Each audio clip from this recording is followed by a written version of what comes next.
Hi, I'm Jennifer, and in the last video we went over what it means to dry camp. If you aren't sure what that means and you haven't watched that yet, please go ahead and watch it. I'll add a link in the video description. Now I want to talk about what will work in your trailer while you're dry camping. When you're dry camping, you're not going to be plugged into power. So that does mean that there could be some items in your trailer that you won't be able to use. And it's no big deal as long as you plan ahead. So I just want to discuss what will work and what won't work in your trailer while you're dry camping so you have a clear idea of what to expect.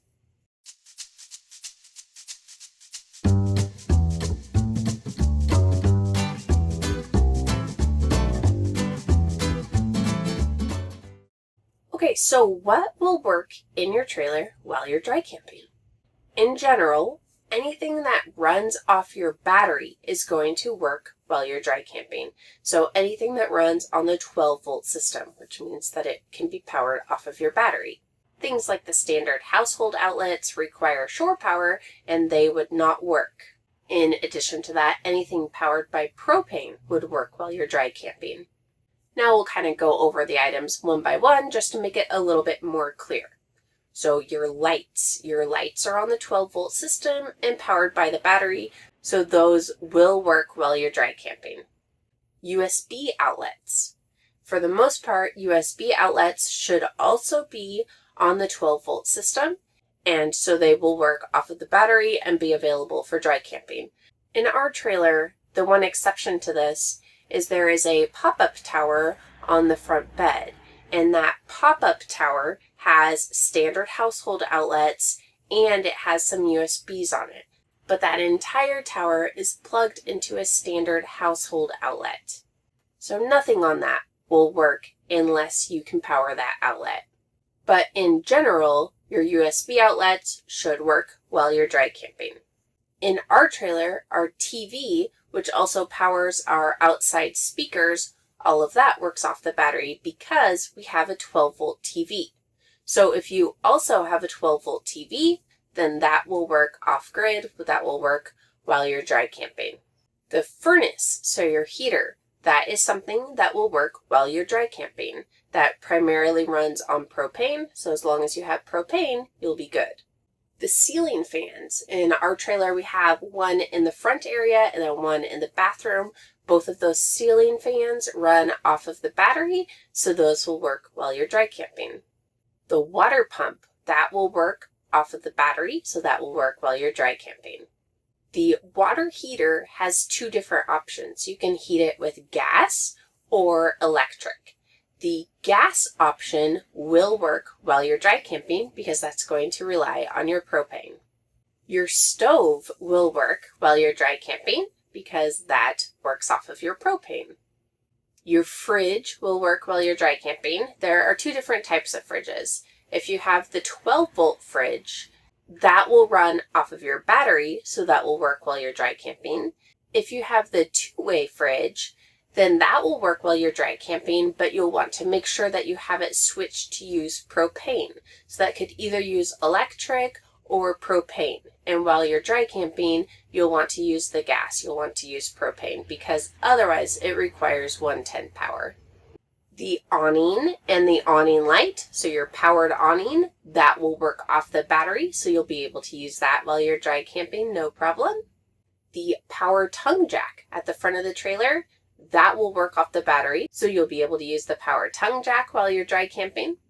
And lastly, the quick connect connection outside to plug the Blackstone or any kind of grill into the trailer, that will work while you're dry camping. That just relies on the propane. Okay, so those are the items that will work while you're dry camping.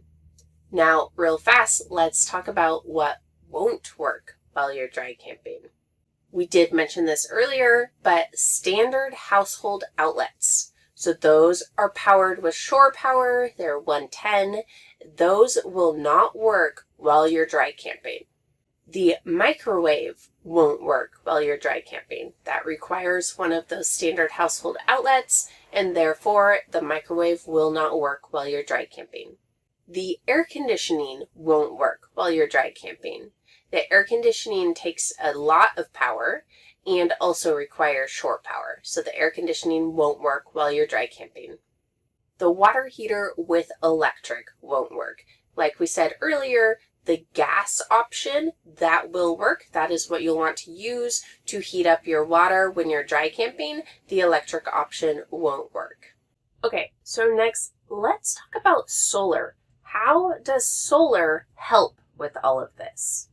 The solar panels recharge your batteries. So anything that runs off of your batteries will be able to last longer if you have a solar system. So the solar system helps with the length of time that you can dry camp. So it can help you stay out longer because it's recharging your batteries. Okay, now what about an inverter? Let's talk a little bit about an inverter and how that can help. If you have an inverter, then you can use any of your standard 110 outlets with the inverter. So what the inverter does is it acts as if the trailer is plugged into shore power. So all of the items that you would use on shore power, you can use while the inverter is turned on. Now, what you can use depends on the size of the inverter. And the more simultaneous devices that you'd like to run, the larger the inverter that you'll need. So in general, just real rough estimates, but to give you an idea, if you want to be able to run your microwave, you're looking at about a 2,000 watt inverter. If you want to be able to run your air conditioning unit, you're looking at about a 3,000 watt inverter, and also you'll need to get a soft start onto your air conditioning because when it first turns on is when it uses the most power. But there is a little device that you can add to it to make the startup take a little bit less power, and then it could be powered with an inverter of about 3,000 watts. But the length of time that you could run it will depend on how much battery power you have. This can get pretty complex, and I really don't want to get too technical in this video here. So what I'll do is I'll add a link in the video description to our solar upgrade, and that will help explain which inverter we went with and why we chose that one. And hopefully that will give you a better understanding of inverters and which one would make sense if that was something that you were interested in adding. Now let's talk about generators. Can a generator help while you're dry camping?